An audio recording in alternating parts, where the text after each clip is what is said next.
Hey guys, thanks so much for clicking on the video. You know what? I just came back in here. I was actually doing a tag video by Pisces Pooh, and some of it was the I Am Music tag, so you can actually go onto my channel and pull that up if you want to. But I was actually going through the questions. Some of the questions were about music and all that, so don't take much to get me started. So I actually fell into one of my little moods. So I'm just going to do a sound spill here because I was sitting around thinking about some songs that were like songs that are all on my playlist.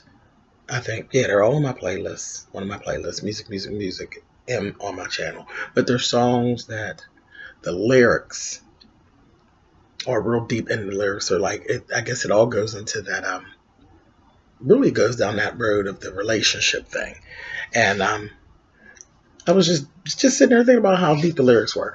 One of the songs were actually Diana Ross. This is old. No One Gets the Prize. If you remember this song, the song was really it's about an extreme love triangle. And as far as being a writer, I'm a writer, so I really do love to. I always loved writing about love triangles, and in most of my books, well, all of my books actually. Um, all four that I actually have out there that are fiction are all there's a love triangle in the midst of the book, and I focus a lot on it.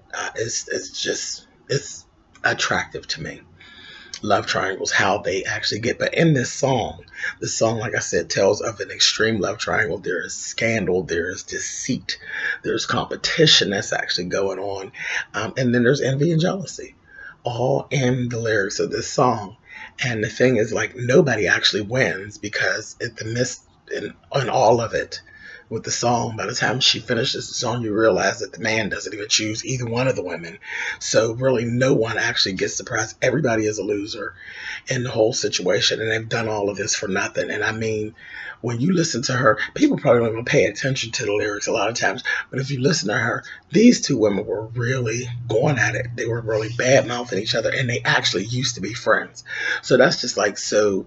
It was so deep to me. That in itself, child, I could write a book like that, thinking about that, and just I love triangles. I love to tell a story of a love triangle. Just it fascinates me. Maybe I'm crazy, but it does. It fascinates me. But anyway, let's move on to the next song. The next song is actually by Daughtry. Um, it's called "It's Not Over." I don't know if you guys remember Chris Daughtry from actually being on American Idol way back, but his group, Daughtry, and he's always was real cute to me. But he sings the hell out of the song. He does. He's a really good singer. He sings the hell out of it.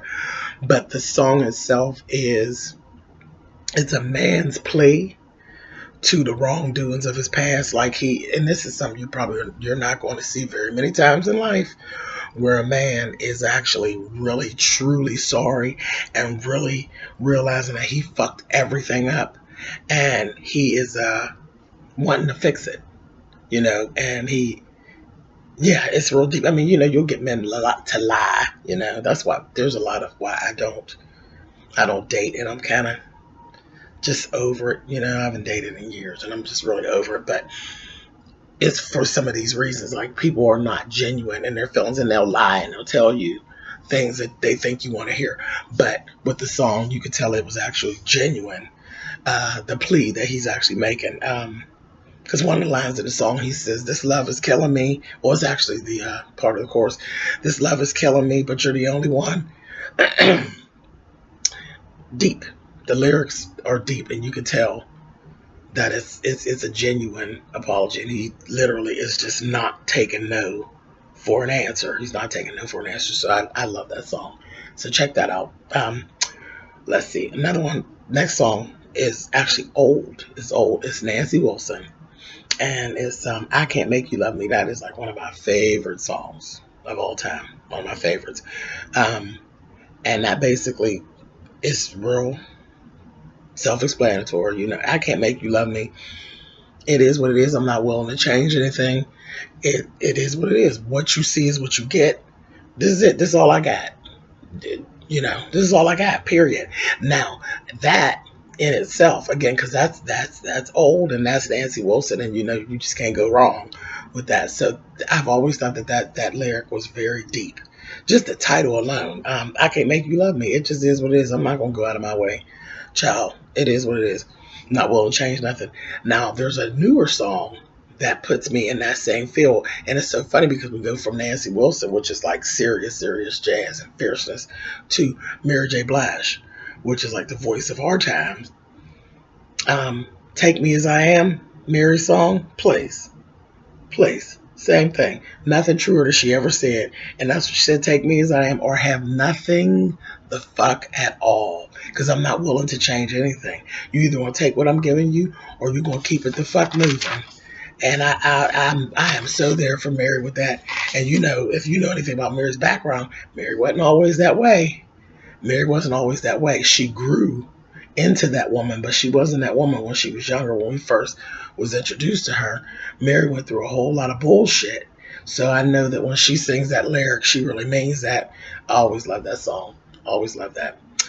All right, let's see. The next one is a song, and it's crazy because it's called "The Best of You," and it's by the Foo Fighters. Now, the song itself is like they rock out because the Foo Fighters are loud and they're rock and they do all that.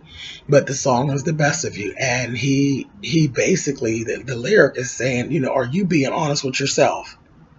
Are you being honest with yourself and sitting around and you notice somebody is actually using you?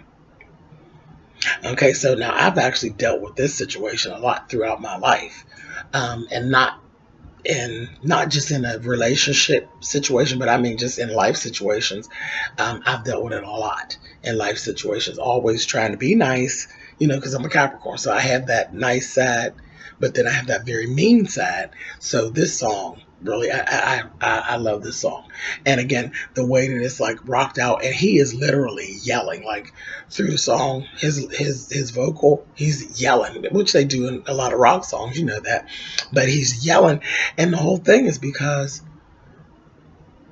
this song is really about, it's a pent up anger. It's a pent up anger because what it is, that's how it is. That's what that feeling. They put that feeling into a song. Everything is cool until I feel as though I'm being used. Once I feel I'm being used, now we got a problem. And I think that's a big Capricorn thing. I know it's a big James thing, but that's what it is. It's like being honest with yourself. Like, really, are you're letting these people use you? Okay, so now this is enough. And it's like a pent up anger, and then you do end up yelling. So I always love that song. Love that song. And that lyric is really deep when you actually get down past the yelling and hear what he's actually saying. It's someone getting the best of you. And be honest with yourself with it. Tell them to cut shit out. Stop it. Only you can stop it. You know what I mean? And everybody ain't gonna be happy. That's always the issue. And you'll hear that a lot when you hear me vlogging, and you'll hear me talking about things. People are happy until you don't do what they want you to do. And then you're the worst bitch in the world. But I'm good with that. I'm actually good with that. I'm good with being the worst bitch that you can make me out to be. I'm good with it. But I love that song. Best of You by the Foo Fighters. Okay, and the last one that I'm actually going to talk about here is When You Were Young by the group The Killers. Really weird. I like the song, but it was part of the lyric that made me listen. I think I was like in the store one day, and I heard one of the lines, part of the line. I think I was in Best Buy, and it was playing over the PA system. And all I heard was, he doesn't look a thing like Jesus, but he talks like a gentleman. And I'm like, what the hell are they talking about? So that intrigued me, and I started really listening to the song. Absolutely deep. It's deep. It's the song basically points out that you're convincing yourself of bullshit. You're convincing yourself of bullshit. Shit's fucked up. It's been fucked up. And then you go and you continue on because you're comfortable. You're comfortable, and maybe you think you can't do any better, so you convince yourself of bullshit when you know this shit's not working. There's a ton of people who are in relationships like this. Shit is fucked up. Shit's been fucked up. You know it's fucked up and you just continue on. And it's all about this idealistic thing that you had in your head all the way from when you were a little girl or a little boy. So, and some of the lyric actually, like I said, it says you sit there in your heartache waiting for some beautiful boy to save you from your old ways.